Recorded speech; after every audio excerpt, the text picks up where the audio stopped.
Bonjour, mon nom est Julien et je vous souhaite la bienvenue à l'une des présentations sur l'évaluation des apprentissages en contexte d'enseignement à la maison.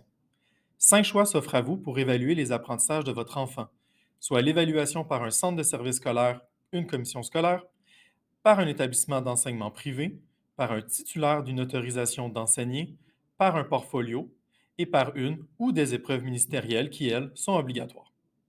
Cette présentation portera essentiellement sur l'évaluation par un CSS, Centre de service scolaire, une CS, Commission scolaire, ou par un établissement d'enseignement privé. Nous avons combiné ces trois organisations puisque les actions à entreprendre sont les mêmes.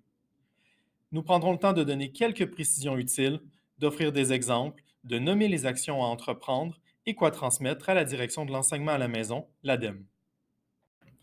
Avant de commencer, sachez qu'il est possible, voire parfois nécessaire, de combiner plus d'un mode d'évaluation. Par exemple, prenons un enfant de sixième année primaire.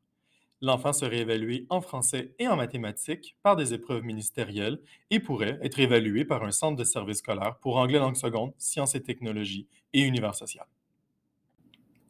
Sachez que des vidéos explicatives sont disponibles pour chacun des modes d'évaluation prévus par le règlement et qu'en complément à cette présentation, vous trouverez de l'information pertinente sur tous ces modes d'évaluation dans le document des exigences en contexte d'enseignement à la maison.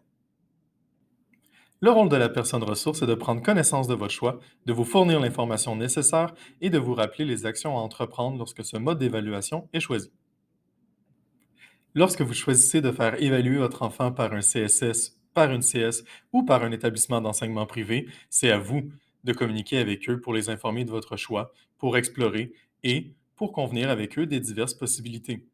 Vous devez les informer de la ou les matières ou des compétences que vous souhaitez faire évaluer. En ce qui concerne les CSS, les CS et les établissements d'enseignement privé, le rôle est de prendre connaissance de votre demande, de confirmer avec vous des possibilités et puis de vous préciser le lieu, le moment et les modalités de l'évaluation. Que faire si votre enfant vise l'obtention du DES, le diplôme d'études secondaires? Les règles de sanction sont les mêmes pour un enfant qui fréquente une école que pour celui qui fait l'enseignement à la maison. Il est important que rapidement vous informiez votre CSS ou votre CS de vos intentions d'obtention d'unité et du diplôme. Ainsi, la personne responsable pourra établir avec vous le plan de sanction de votre enfant et s'assurer que tout est en place pour atteindre les objectifs. Pour en savoir davantage sur les unités et le DES, je vous invite à visionner la présentation vidéo portant sur la reconnaissance d'unité et l'obtention du DES. Comment transmettre vos documents? Vous pourrez déposer les documents qui attestent de la réalisation de l'évaluation ou les conclusions de celle-ci dans votre espace sécurisé ou les faire parvenir par télécopieur ou par courrier au bureau de l'ADEME de Montréal. Vous pouvez nous joindre par la messagerie de votre espace sécurisé ou par téléphone.